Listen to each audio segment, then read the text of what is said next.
Good morning, ladies and gentlemen, and a very warm welcome to this Governors for Schools webinar. The focus of today's webinar is safeguarding and what governors need to know in 2021. We'll kick off very shortly, but just a few housekeeping points before we start. We do have significant numbers of you joining us today, which is lovely. If you haven't actually joined this platform before, just a few things to be aware of. If you haven't located the go-to toolbar yet, it will be represented by a little orange rectangle or white arrow in it, somewhere in the top right-hand corner of your screen. If you click on that, it will open the toolbar, and that will allow you to fully participate in the webinar. You'll be able to download the handout from there by clicking on the little document icon, and you'll also see the question box. Please make this webinar as interactive as we possibly can, so we'd welcome your comments and questions throughout.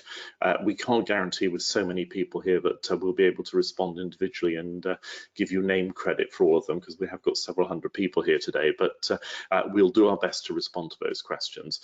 So please do use that facility. And last but by no means least, if I could ask you to locate the little hand icon, and if you can hear me okay, just by way of a sound test, if I could ask you to click on that and raise your hand. And that's lovely. I can see lots of people doing that already, so that's fantastic. Lovely. I'll put your hands down for you now to save you the effort, and we will kick off. So as I say, a very warm welcome. Safeguarding and what governors need to know in 2021 is the focus of our session this morning. I'm Steve Barker, that's me on the left-hand side of your screen. I am the head of the Governance Services team at Strictly Education, and we are the providers, and we operate Better Governor, which is an online governance support service. And we're delighted to be here this morning. And when I say we, I'm joined by my colleague Linda Waghorn, who's on the other line. Good morning, Linda. Good morning, everyone. And between us, Linda and I will guide you through this session this morning. But as I say, please make it your own by asking questions or making comments as we go through. So as far as the aims of this session are concerned, what we want to do is delve a little bit into what safeguarding in our schools looks like in 2021.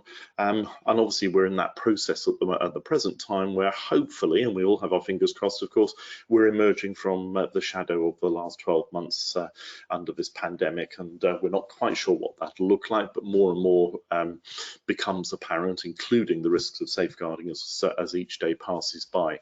So what we want to do is also have an understanding of what some of those perhaps continuing pressures and risks are, but also the new ones that present themselves to children and young people in our schools. And as ever, as we go through, obviously we want to focus on good practice in governance, and here we're talking about good practice as far as the monitoring of safeguarding in our schools and trusts is concerned. Again, another reminder, it's your session, so comments or questions throughout are very, very welcome, folks. So of course, if we think about the last 12 or nearly 15 months as it is now, lots of different things to say about it. And of course, the backdrop is that none of us ever imagined that we would have be in the heart of a national or an international pandemic, and the impact that would have on our education system generally, but obviously on our schools specifically. And the fact that the vast majority of young people in this country have had 3 lockdowns in that period is something that all of us need to think about. It's touched every aspect of education, including safeguarding, of course. Safeguarding is never far away from the media, and we've just picked at random here, I say random, that's probably not true random, but we have picked 3 stories that have emerged in the last 7 to 10 days in the press, all of which are just really giving credence to this idea that safeguarding is never very far away from us.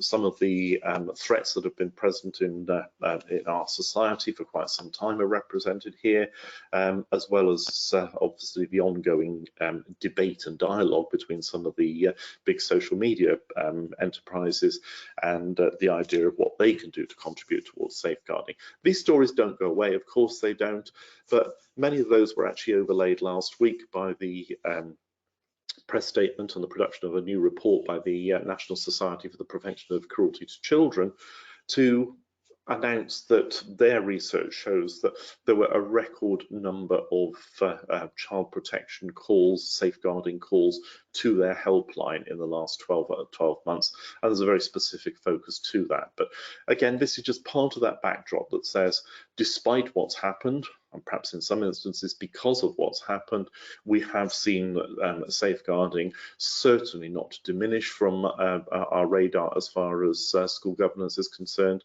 and if anything, I think we've seen it rise to even more prominence. And of course, one specific story that we can't lose sight of is the I don't want to say popularity, but certainly the interest, perhaps is a better way of putting it, that's been shown in the Everyone's Invited blog, and then the site that's actually arisen as out of that. I don't want to say any more about that, other than, of course, there is a huge safeguarding interest here.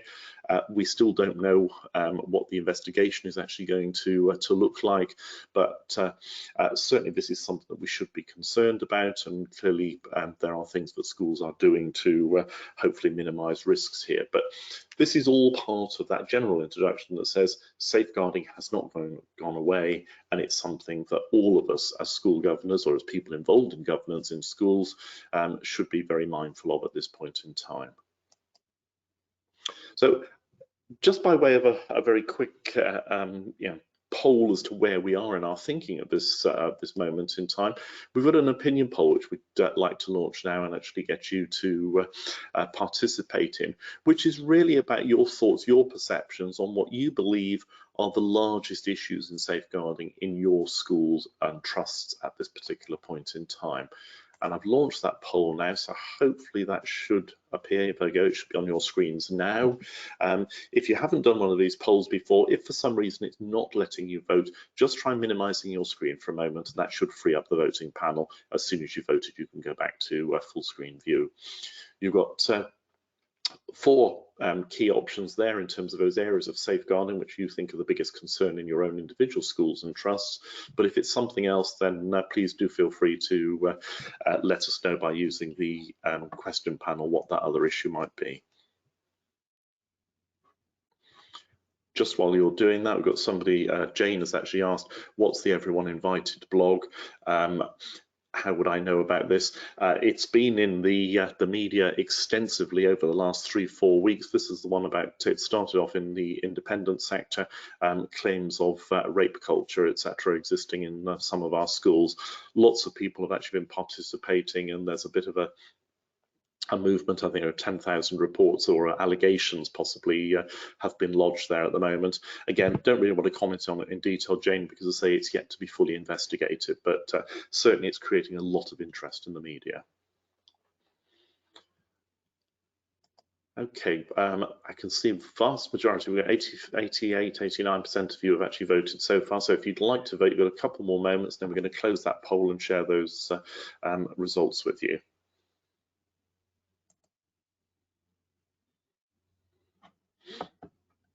Okay, so I assume everyone who's going to vote is going to now. So I'm going to close that poll and we'll very quickly share those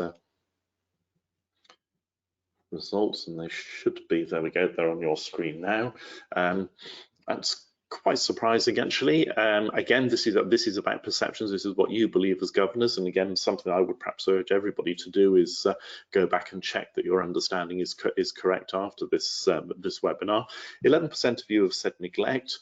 It has to be said that traditionally, neglect may be the one that we don't talk about often, but neglect is the most prevalent safeguarding concern in the vast majority of schools, and that can range from anything from children coming to school hungry to perhaps unwashed, but from one day to the next without clean clothes, etc., to parents not taking an interest in their preservation of their health and development. So neglect, I'm quite surprised if I want to see that quite so low, but to balance that out, I'm not at all surprised that 68% of you have actually said that pupils' mental health is a key concern.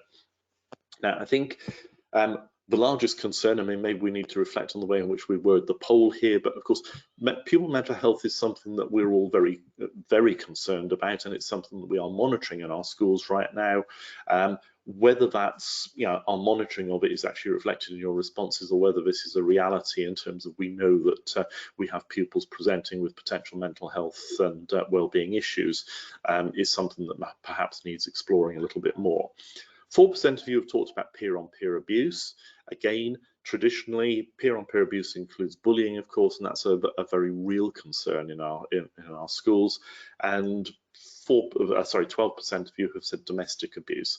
The reason we put domestic abuse there is, again, there is a lot of anecdotal evidence from the police and other agencies at the moment to say that during the pandemic, particularly during those periods of lockdown, lots of families in confined spaces, etc., that has led to an increase in domestic abuse. So one may have perhaps anticipated that might have been slightly higher.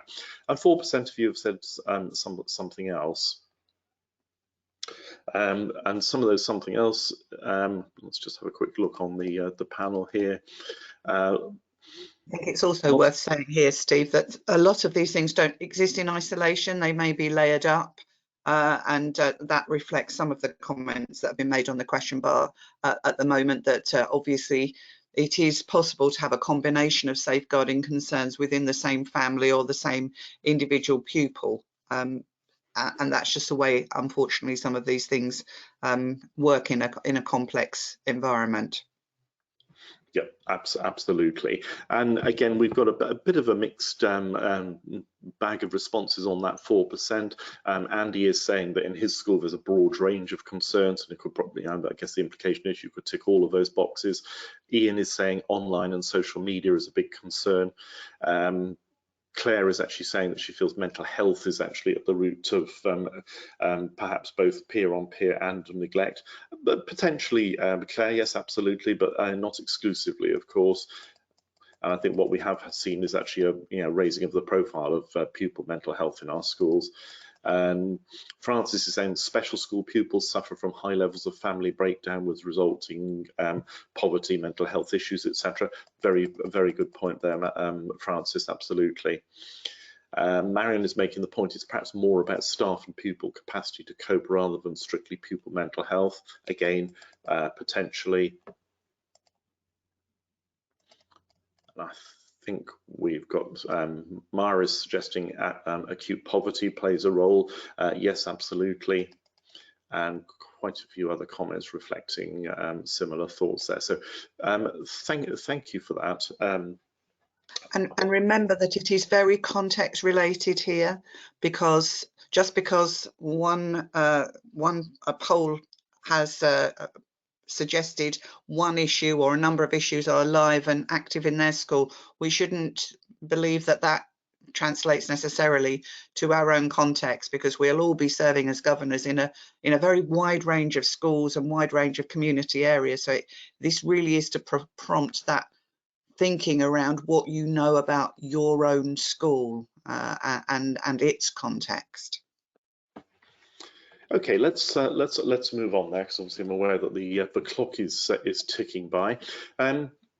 Obviously, that raises the question, whatever the concerns are, and again, I would urge everybody, as a consequence of that poll, to go back and ask that specific question.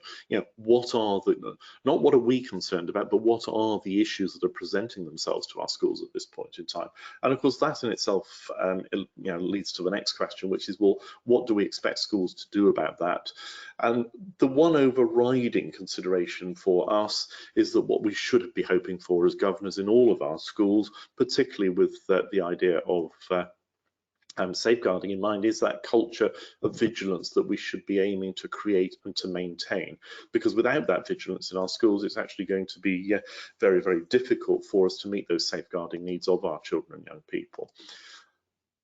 What do we mean by a culture of vigilance? What does that actually look like?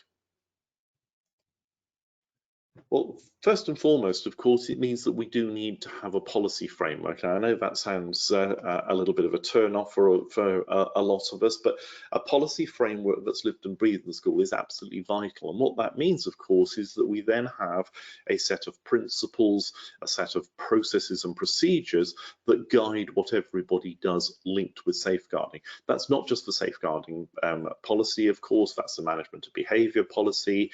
I would suggest it includes the special needs policy, of course, as well, whistleblowing, and of course, staff behaviour policy or code of conduct. Now, those are all statutory, they're required to have, but actually they should be part of the induction for all of the staff in our schools.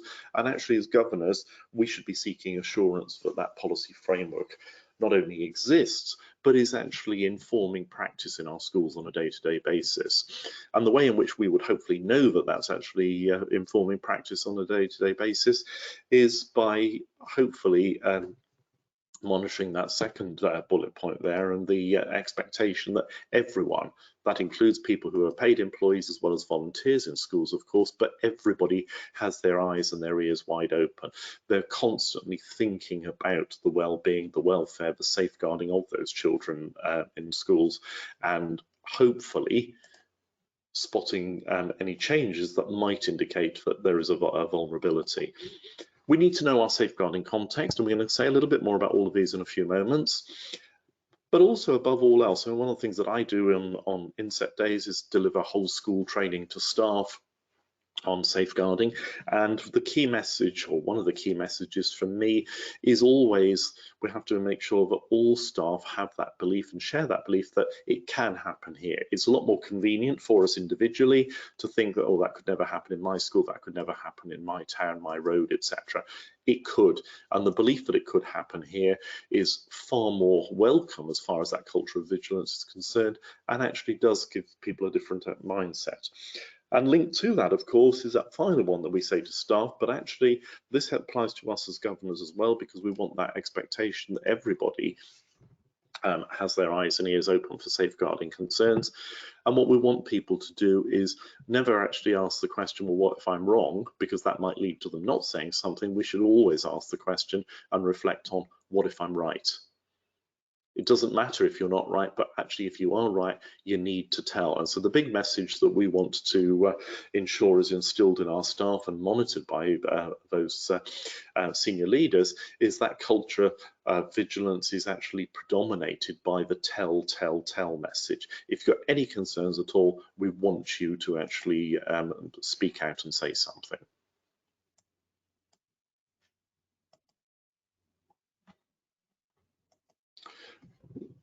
Obviously, as far as the policy framework is concerned, that's going to be structured in all of our schools by reference to the documents called Keeping Children Safe in Education, and you can see a screenshot of that on the left-hand side of your screens at this point in time.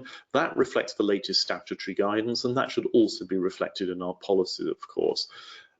Our policies are only as good as awareness of them, and therefore it's absolutely vital that as governors we are mindful and we know the extent to which staff have their awareness raised through regular training on all emerging issues as well as their statutory role here.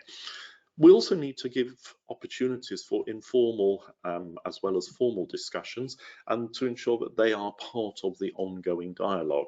And again, depending on the size of your schools, that may happen in year groups, that may happen as a whole school staff activity, but there needs to be regular communication, regular discussion, without breaching confidentiality, of course, but it needs to be regular discussion that actually ensures everybody is aware of what that, certainly what the school culture is all about in terms of vigilance, but actually what the context of the school is.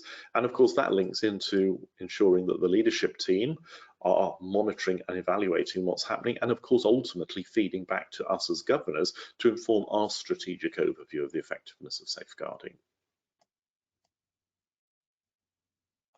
There was a question, Steve, from Matt asking about, well, really just our thoughts around the eyes and ears open and this monitoring, the feedback to the governing board during times when we're not able to go into school. And I think that's a really good point. The quality of the information that we receive from the school that should continue as would normally be the case.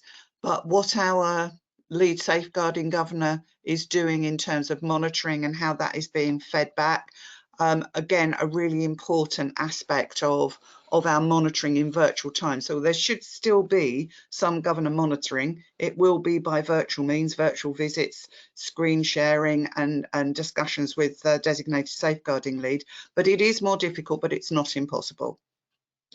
I would absolutely agree with that, Linda, and I think you've got a slide later that actually captures some of that as well. So this next slide, of course, is intended to be about the eyes and ears, and what does that looking and listening actually appear to us as governors, like in our schools? Firstly, again, and this is all part of this continuing discussion about culture in our schools, of course, we want staff to actually be vigilant, and part of that is actually looking out for changes or potential changes in children and young people's behaviour, demeanour, self-esteem, self-confidence, etc. Because very often it is those changes, those nuances in the way in which children and young people present themselves that do spell out those warning signs that we should all be mindful of.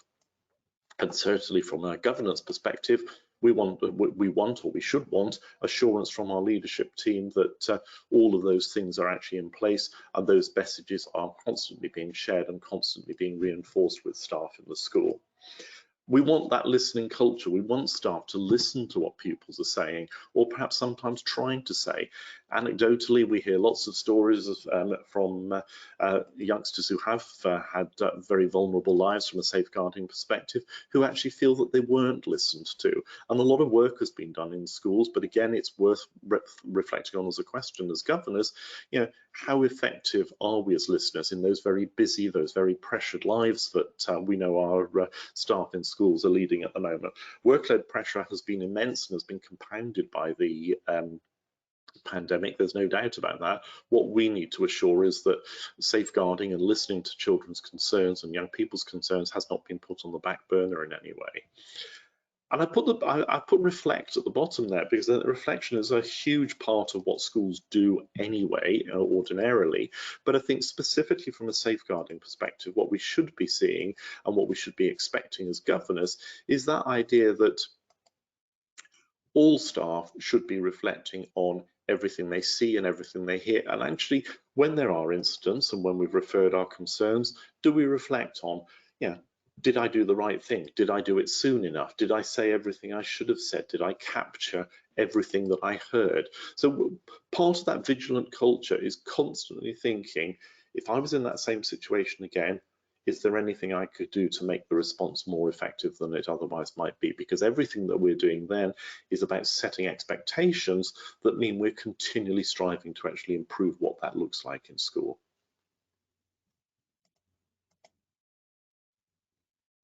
And Linda, I think I'm handing over to you at this stage. Certainly. So mentioned earlier, understanding, and that poll at the beginning, thinking about what the issues are that are affect your school, where you are a governor, the things that your board are presented with in terms of the safeguarding risks and the safeguarding context in your school, which undoubtedly will have become more complex over the last 15 months. But it is important to understand what those threats are and how they make the pupils in your school more vulnerable. So, for example, we've had some questions and some comments made by people as we've moved through the session so far around the complex nature of online threats, of some of the things that make their lives more difficult in terms of neglect and the peer-on-peer aspect and mental health. But again, some of these community aspects, and we'll go into a little bit more detail in the next few slides, will have played out more across some schools than others, more across some communities than others, and more across some age groups than others. So we do need to be aware that things may well have changed over the last 15 months, but there will have been a group of pupils that we identified as vulnerable originally before we had the pandemic they are likely to be the ones that have continued to be vulnerable or have become more vulnerable throughout the pandemic, but there may be new groups of children that are being identified as they have been returning to school.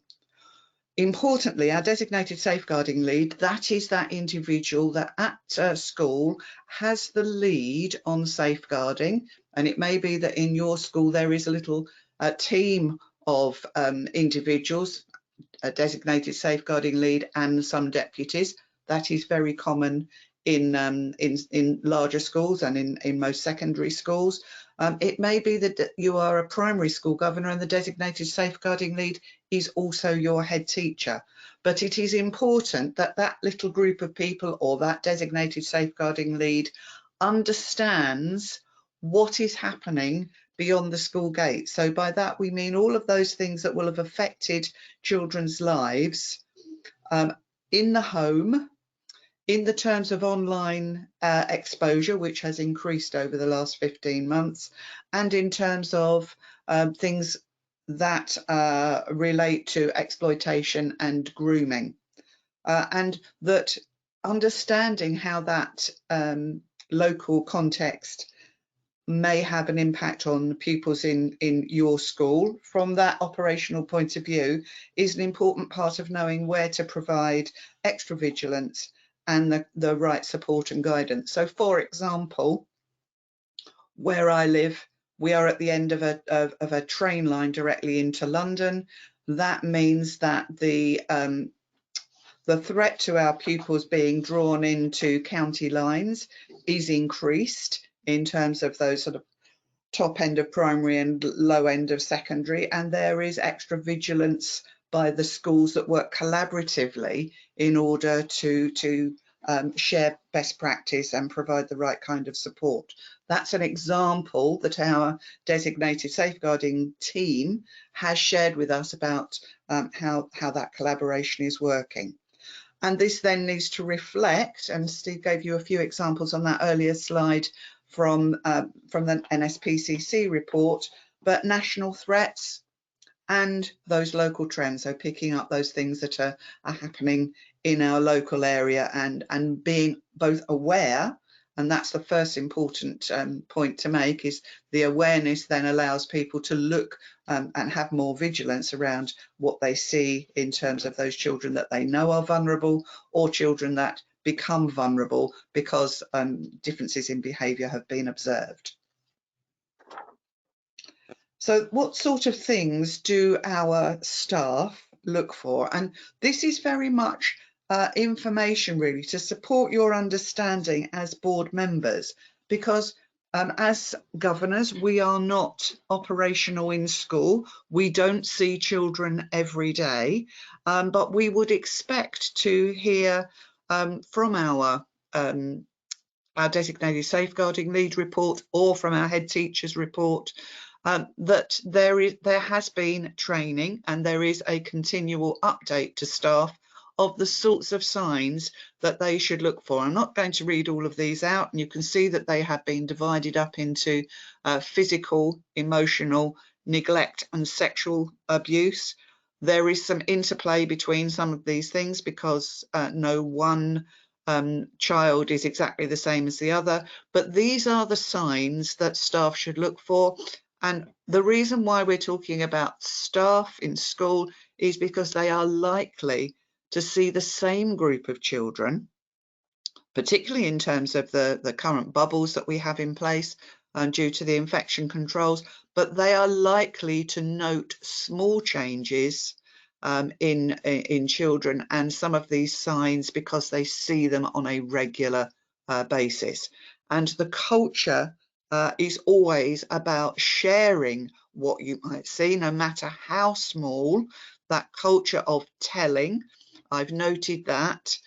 This helps build a picture for individual pupils and helps to raise that vigilance so the right support and help can be put in place. So hopefully you will all be aware that training has been provided to all staff. We're talking about anyone who interacts with children on a regular basis, and that the culture is open. There are processes and opportunities for people to share concerns, particularly in these COVID-related times, when the way in which we've divided children up into bubbles and staff to support those, it shouldn't get in the way of being able to report concerns.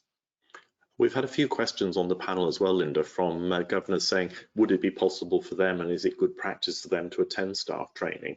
I think my response would be yes, if you have the time to do that, certainly. I mean, in my experience, as I do deliver regular inset day training to school staff on safeguarding, and this slide that's up at the moment would be pretty central to a lot of the messages that we'd be sharing on those occasions. So this is all good stuff. This is all, you know, deepening our knowledge as governors. And yes, if you've got the time to give to that, particularly if it's being done remotely or online, etc. at the moment, I think it's very good. It's not essential, but it is actually very good background. And I think particularly if you are the safeguarding governor, it's the level of detail that perhaps you would find incredibly helpful. I think the other thing is it answers your little banner that you're about to put up on this slide, Steve. It's one of the possible answers.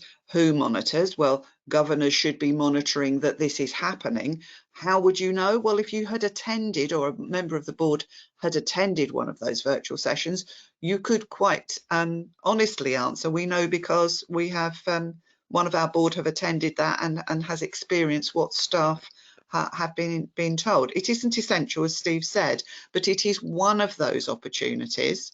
One of the other things that we can do is in our monitoring visits, we can ask those questions.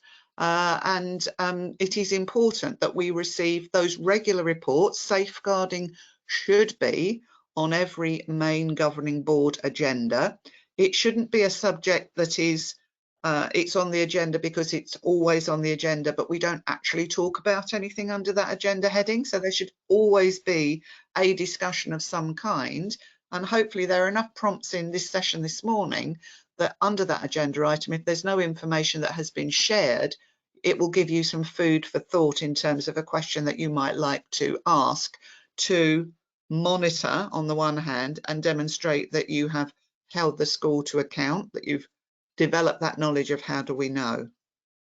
And I think just to reiterate, and again, sorry, we're not trying to teach any of you to suck eggs here this morning, but yeah, when we're talking about asking for information and the expectations in terms of the detail of information, we're never asking for children's or families' names here. This is actually about strategic level. What are the trends? What are the sorts of things that are presenting themselves from a safeguarding perspective to the school at the moment? So as governors, our expectation should never be to get down into that minutiae of detail.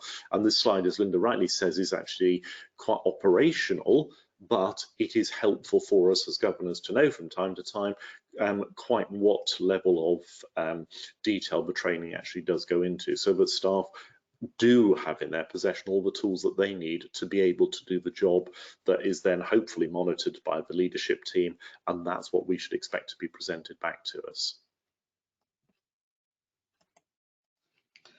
So just a few slides here just to demonstrate that this is a very wide subject, and we do need to have a general understanding of what some of these things in terms of the context and how they might relate to our school work. And we also need to ensure that the staff in school are similarly aware of and attuned to some of those risks locally and nationally.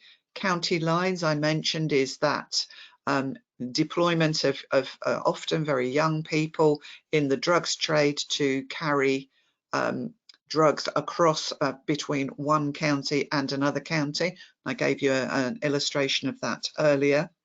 The links to radicalizing young people, the larger amount of time young people have spent on the internet has potentially raised the risks of radicalization. Lots of time to explore, think, be groomed into friendships and relationships that may lead to these links. Cuckooing, which is again linked largely to the drugs trade, where somebody from that community establishes a base in the home of a vulnerable family and runs their operation from that family. And again, this is a worrying but growing trend. It bases them in an area to run that particular trade more effectively. And the indicators that would be clearly connected to some of these issues about this growing friendship and the grooming aspect is a young person being provided with a new or more technologically able mobile phone. They may have more cash on them than would be normal for that particular child, or they may have designer clothes or new trainers, and they may talk of that traveling around or things that they've done in terms of their sharing that information because it makes them feel important. So just some of those things that staff would be looking for and being alert to that may indicate that these are issues for the young people in our school. So again, who is monitoring that? These are good questions to ask as board members if these are issues in our area. How we might know, so there may be links to shared information with the working together strategies in your area for your school staff, working with other organisations. I know, for example, that domestic abuse is an area that has risen in the school where I'm chair, but the police work very closely with our local schools in alerting and ensuring that information is available and shared so that this vigilance can be maintained. So how do we know? We've asked some of those questions. Our head teacher has shared some of the ways in which those protocols work together and reassured us that staff are alert and aware of these signs to look for, particularly in the upper age range of our, I'm a primary school governor, Steve is a governor in secondary school, so there are a range of different expectations here.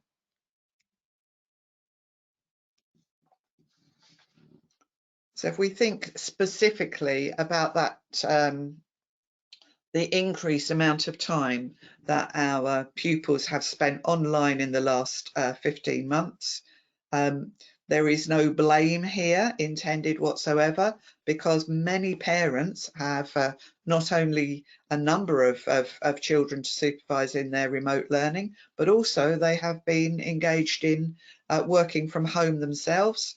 And often this means that the child is unsupervised, or the children are unsupervised, and many parents don't understand at a deep enough level how to control access in terms of technology controls, but also in terms of being able to allow access to one child and deny access to another child when there are different age ranges involved. So again, children may have been in a position where they have quite a free access to a whole range of different websites and opportunities, some of which will have been incredibly positive, but some which may have been not so great. And again, most schools have provided parents with information to support safety online, and provided pupils with some guidance and some support, and increase the opportunity for pupils to report any concerns directly back to the school.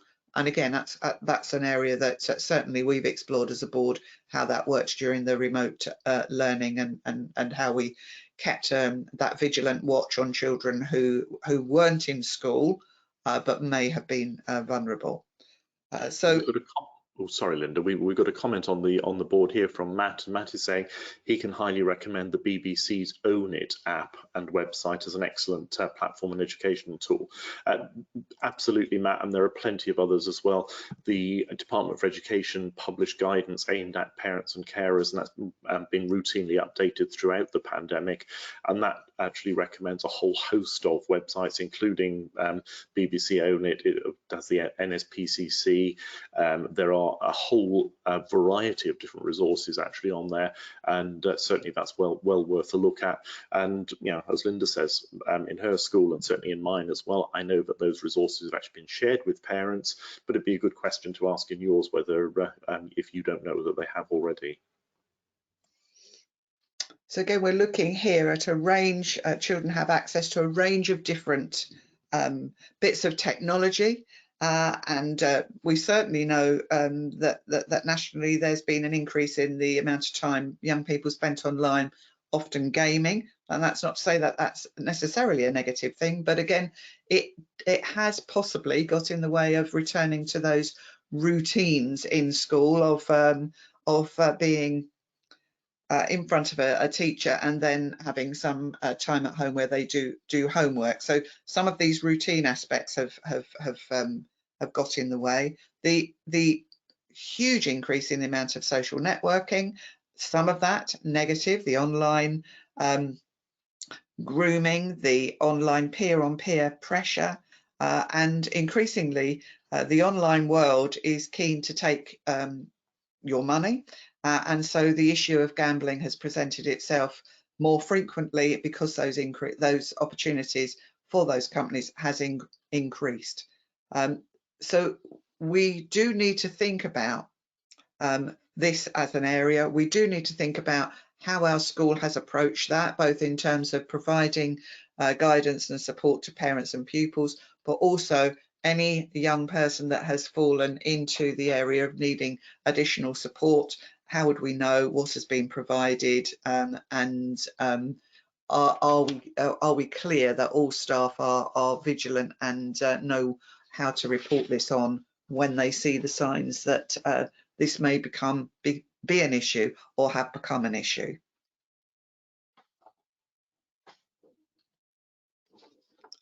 So in terms of governor monitoring, and I know there's been a number of questions on this as we've gone through the session this morning, it is almost always a recurring agenda item on your whole governing body meeting agenda.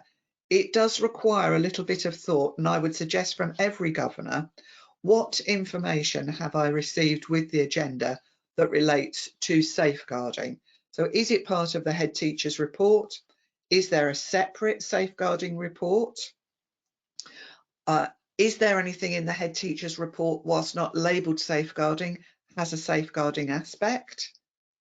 What might I glean from those reports that help me to understand whether there is an increase or a decrease in the number of incidents in particular areas, some of which we've talked about this morning?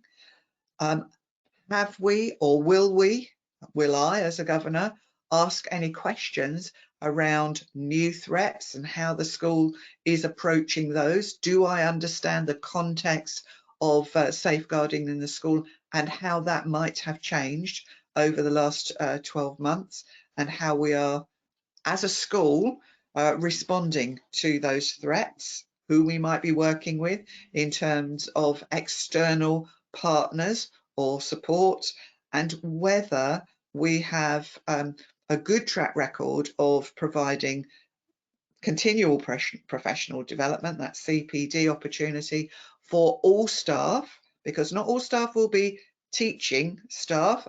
Other staff will work with children. Volunteers may work with children as we come out of lockdown in a more important way, and particularly as we return to some of that extracurricular activity that so importantly provides support for children's mental health and well-being, and that social aspect. How will we make sure that any new things that have come to the fore in our school are also shared with in terms of the vigilance for those external groups that we might work with? And importantly, if you are the safeguarding lead governor, arranging and conducting virtual monitoring visits, and certainly that is absolutely possible. We have all got more proficient at using online platforms for our meetings. It is possible to screen share, as we're doing today with a set of slides, but we could equally well do that with screenshots of the single central record, for example, or lifetime video demonstrating some aspects of the school that may want to be shared in terms of screenshots or camera sharing. We can ask, importantly, those questions of the DSL, and we can, as was indicated earlier, attend or be part of a training to ensure that those things have actually happened. The important thing here is to clarify and deepen our understanding, and that is often achieved by asking questions. They should be questions that relate to deepening our understanding and knowledge, not questions about individual cases or individual incidents, but we should spend some time getting this right before the meeting. What have we received? What questions might I have? How has that developed my understanding of the school? Are there any things missing that I would like to ask about that inform that strategic overview? Are we asking questions or having a conversation that demonstrates that we are holding the school to account in this area? And do we need to arrange a monitoring visit to confirm that what we know is actually the case? So that how do we know who monitors? So some of those questions that we might want to ask as governors: what has changed in that 15 months? Have we got new issues, new groups of children that have become vulnerable in different ways? A lot was said earlier on the question board around mental health, and it has been a focus of most schools when they reopened after that third lockdown. So it would be a good area to look at. Certainly in my school, children have settled back well, and there is only now a very small number of concerns about some of those anxieties around mental health. But it was a real focus at the beginning about making sure that we got that right. We understood what the impact of those school closures had been on those pupils, that we did some work at the beginning when they came back to school, and that hopefully those children that remain a concern, that's the signposting, the access to support, the interventions that the school is able to put in themselves are all being used fully. So, for example, many of you will have in your schools learning support mentors and a range of other pastoral supporting staff that may well be deployed in this area to support pupils who could get this support in school to meet their needs. Importantly, it's clear to understand where and that the access to social care, to the other elements that fit around supporting the child, the team around the child, that they are providing the support that they need, and if on those rare occasions when not enough is being done locally, do you as a governing body need to support your school by escalating that in any way?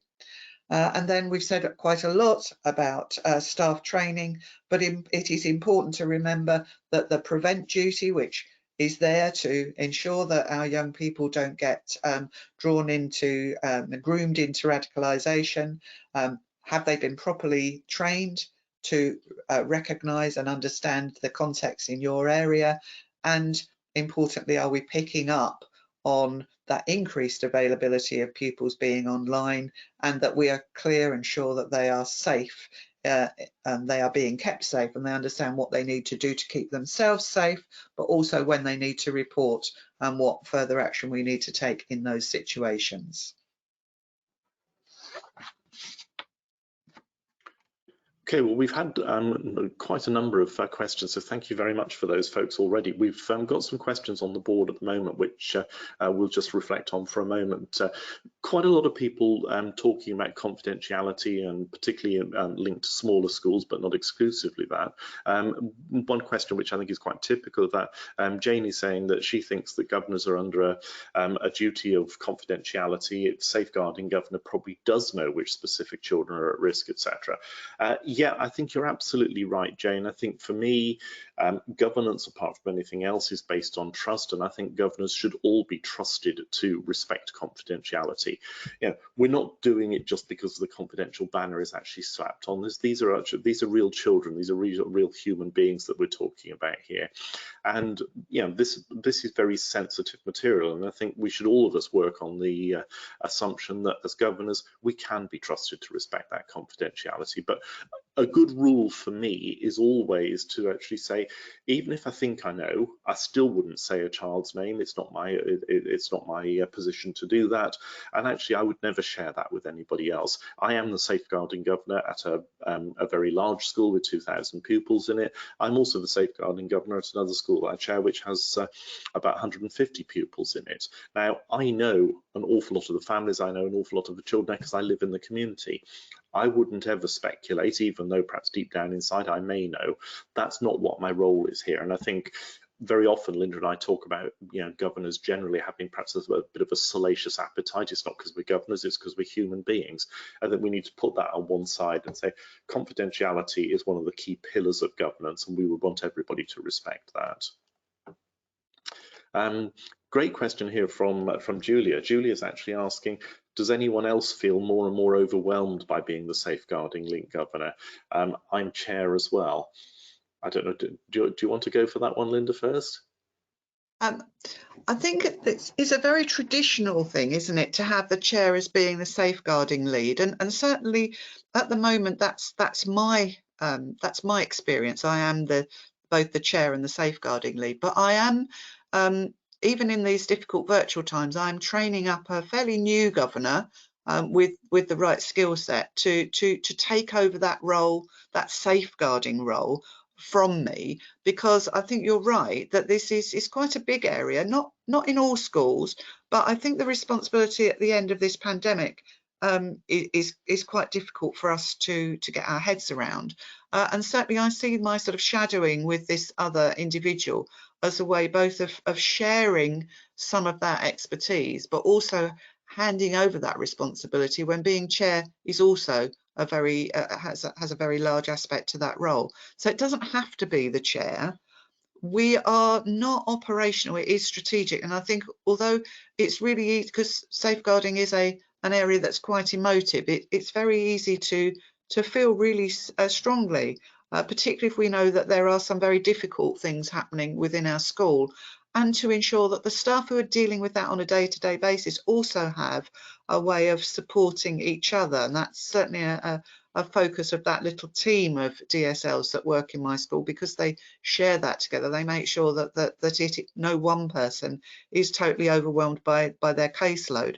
So I think there are some things here about sharing, about being aware that, you know, some people may need extra support themselves, but there's no hard and fast rule here, and no one school will be exactly the same as another. So think carefully about how you divide up the responsibilities around safeguarding. I see there's Felicity is also saying that in her large secondary school there is a whole committee that looks at safeguarding alongside wellbeing and professional development. And again, you know, that's a route that may be suitable for some schools, but not all schools. Got a comment from Keith here. So there's a governor, Keith, saying he feels that the focus on safeguarding is excessive when he thinks we should be concentrating on educational aspects of the school's performance.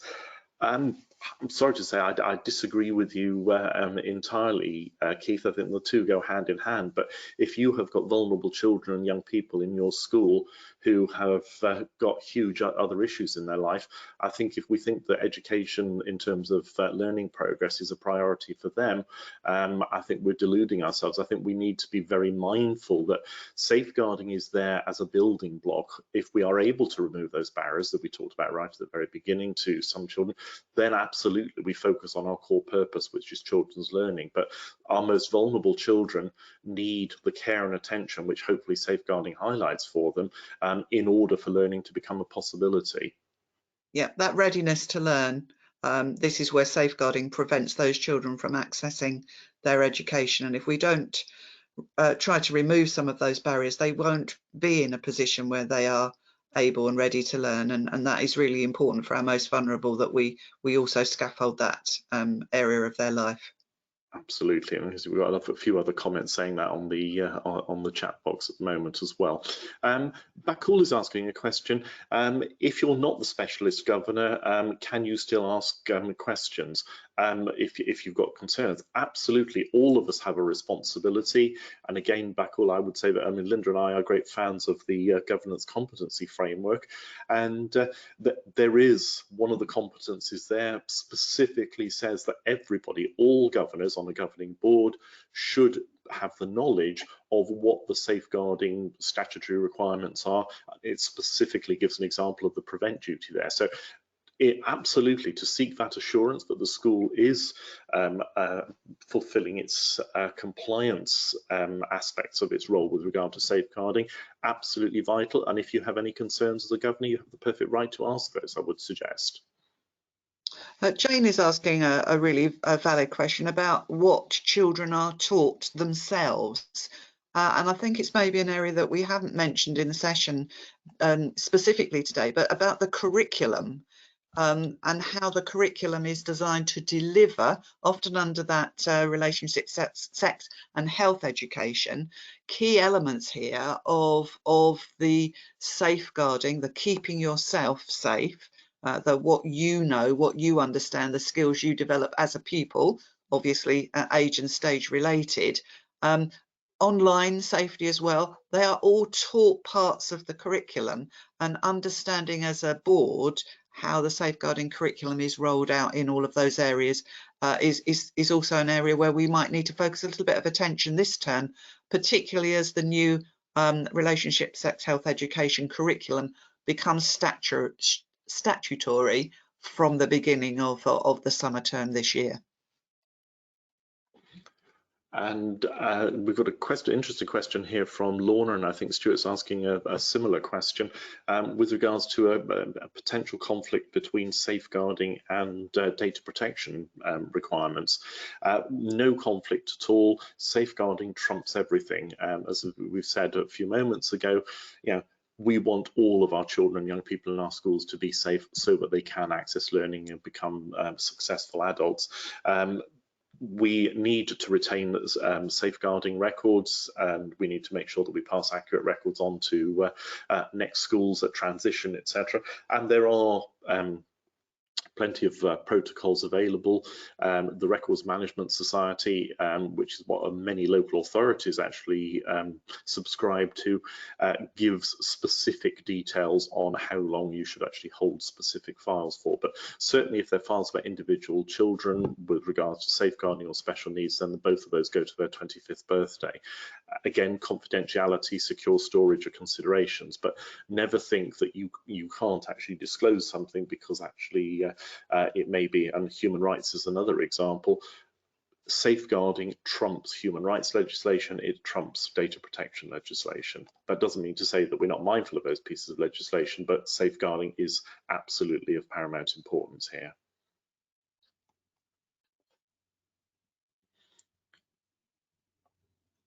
Joe is asking, do schools have a responsibility to educate parents as well as children? I think there is an assumption that we want effective communications with our parents and carers in all schools, Joe. There isn't a statutory responsibility to do that, but I think most schools would, as part of their ongoing communication, their ongoing sharing with parents and carers, make sure that as far as possible, really in recognition of the role that parents actually should be playing in terms of monitoring what children are doing outside of school, that they absolutely should be sharing that kind of safety education. It happens on a whole raft of other bases as well. Lots of schools are sharing curriculum curriculum information on a weekly basis. Many schools have replicated DFE Safer Online guidance, for example, on their websites. They've sent it out to people during those periods of remote learning. So lots and lots of work has been done. I am not aware that there is a statutory requirement to do that, but I think most people and most head teachers would probably see it as a moral imperative. But again, as Linda said in those questions, it's a good question to ask. And we've got Question from Fiona here. What should I look for regarding interprofessional training with the local authority, social services and statutory responsibilities in complex cases? I don't think that's really a governance concern. I think those are the issues where, if they're very complex cases and there are case conferences that are set up, as they're called, then the head teacher or whoever the designated safeguarding lead is would be the person from the school to attend. In my experience, that would never involve us as governors, so I wouldn't worry too much about that, Fiona. I think that's a little bit beyond our remit there. What we were saying, or what Linda was saying a little bit earlier, is saying that if the school doesn't feel it's actually getting the support from any of those external support services, those external agencies, then sometimes it may be appropriate for governors to get involved and raise the profile with the local authority, children's services team, etc. Kim is asking a question saying, presumably COVID has contributed to thresholds being raised. Is this something governors can help with? I'm not sure we can assume that's necessarily happened, Kim. I think certainly what we saw in the first lockdown from the end of March last year was that was a big drop in referrals to social care, which, if anything, may perhaps suggest that the thresholds may have been lowered a little bit because there were room to take on extra cases. Now that's me speculating, but certainly I'm not aware that thresholds have actually been. It may be the case now that our colleagues in social care are coming under more and more pressure because of the rising caseload, and that does anecdotally seem to be happening at this point in time. I think we've just about come to the end of our time, folks. So I'd just like to thank you all for participating as well. There's one or two questions left on the board. I'm sorry, we've had huge numbers. I think probably you've seen by some of the pop-ups on the screen that we were full to capacity today. So we do apologise if we haven't actually responded to all of your questions. Those that are left on the panel, we will go through later and we'll actually respond to you individually on those, if I may. So just to say thank you very much indeed for joining us today. Please look out for future webinars that we at Better Governor will be providing for governors for schools. It's our pleasure to welcome you all here today. I hope you enjoy what's left of your day, and we look forward to seeing you again in the not too distant future. But in the meantime, please stay safe. Thank you very much indeed. Thank you, everyone. Goodbye. Bye-bye.